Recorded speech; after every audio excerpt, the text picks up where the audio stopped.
So sino po, ma'am, dapat dito ang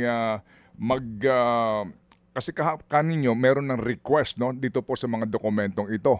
Sa hearing proper po, ito ho dapat idaan sa motion yung subpina ho ba agad o request pa muna? Ano ho ba ang inyong naiisip po na posibleng mangyari po dito? Sa usapin po ng bank records, AMLAC records, Yeah. and SALN.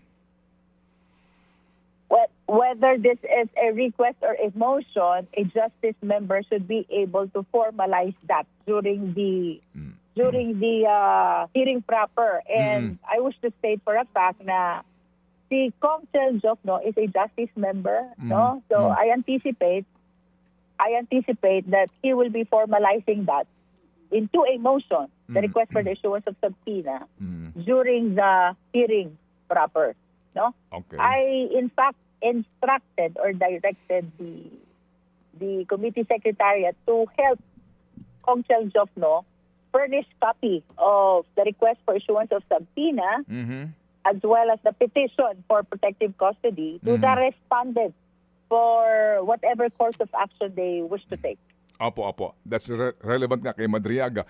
And again, doon nga po sa sipin po nitong subpina sa mga bank documents, bank records. Ma'am, kapag po hindi sumunod ang bangko sa subpina po ng House, kung sakali man, meron ho bang penalty ang bangko dyan?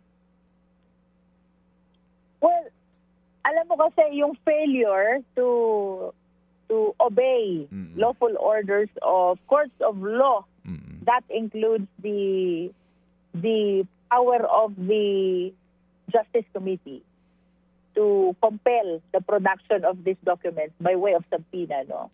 Ang consequence nito, they can be cited in contempt for failure to obey a lawful order of the impeachment proceeding, something like that, no?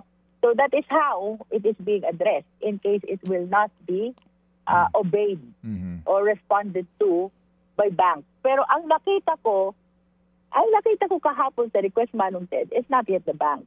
It is AMLA. AMLA documents ang ipinapaproduce by way of their request for issuance of subpoena duces pecum. Hindi pa bank. Mga kapatid, para sa iba pang mga balita at impormasyon, sundan niyo po kami sa X, Instagram, Facebook at syempre sa TikTok, True Network PH. Mag-subscribe din po kayo sa aming YouTube channel, True Network. May website din po tayo, truenetwork.ph, at pwede niyo rin po kaming mapanood sa Channel 19 ng aming True FM TV. Lagi pa rin makinig sa radyo dito po sa 105.9 True FM dahil dito, lagi po sa'yo, kapatid. Ito tayo sa